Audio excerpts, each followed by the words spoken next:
बिस्मिल्लाहिर्रहमानिर्रहीम। नाजरीन, हम सेकंड फेज में हैं और सेकंड फेज के 2 स्टेप भी हम पढ़ चुके हैं। पहले हमारे पास 12 टाइटल थे जो एसेट के थे, लायबिलिटी और ऑनर इक्विटी के थे। उसके बाद हमारे पास कोई 8 टाइटल और आ गए जो हमने सेकंड फेज में ऐड किए, और इस तरह से हमारे पास 18 टी अकाउंट जो है लेजर वो हमारे पास पड़े हुए हैं। अब ये 18 के बैलेंस हमारे पास पड़े हुए हैं और हमने पोस्टिंग इनकी कर दी है। ये लास्टली हम डिस्कस कर चुके हैं, ये आप भी पिछली वीडियो में आपने देखा होगा। तो ये सारे बैलेंस हमारे पास मौजूद हैं। अब हमने इनका ट्रायल बैलेंस बनाना है। तो सिंपली पहले ये 12 थे, अब ये 6 और बढ़ गए। तो ये 6 नीचे मैंने हाईलाइट कर दिए कि ये वाले नए, जिस तरह से पहले ट्रायल बैलेंस बनाया था उसी तरह से जिनके डेबिट बैलेंस है वो सारे इधर आ जाएंगे, जिनके क्रेडिट बैलेंस है वो सारे इधर आ जाएंगे। तो उसी तरह से हम पीछे टी अकाउंट में देखें, कैश का बैलेंस कितना पड़ा है, 680 हो गया है।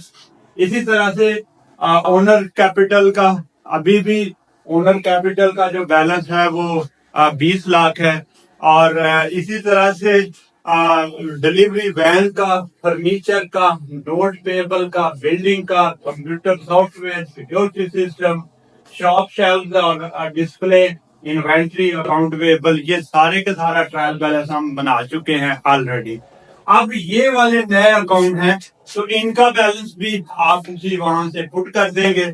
तो इनका बैलेंस जो है वो भी आपने ये पुट कर दिया तो यकीनी तौर पर आपके सामने ट्रायल बैलेंस सेकंड फेज का भी आ गया।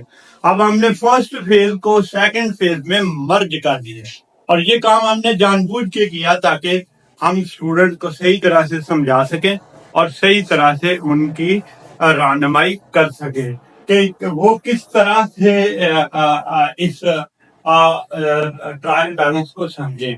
तो पहले हमारे पास 12 टाइटल थे, उनका ट्रायल बैलेंस हम बना चुके। फिर हमने दूसरे फेज में रेवेन्यू और एक्सपेंस के अकाउंट ले आए और वो भी हमने उसमें ऐड कर दिए। और इस तरह से जब हमने उनका टोटल किया तो ये टोटल भी हमने चेक कर दिए और ये टोटल बन गया 40,50,000। इस वक्त सारे डेबिट हमारे पास 40,50,000 है और सारे क्रेडिट हमारे पास 40,50,000 है।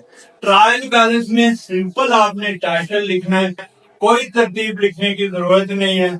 जिस तरह से टी अकाउंट है पहले टी अकाउंट से शुरू हो जाए, उनके टाइटल लिखें, जिनका डेबिट बैलेंस है उनके सामने डेबिट बैलेंस लिखें, जिनका क्रेडिट बैलेंस है उनके सामने क्रेडिट बैलेंस लिखें और इस तरह से इनका बैलेंस इक्वल कर दे।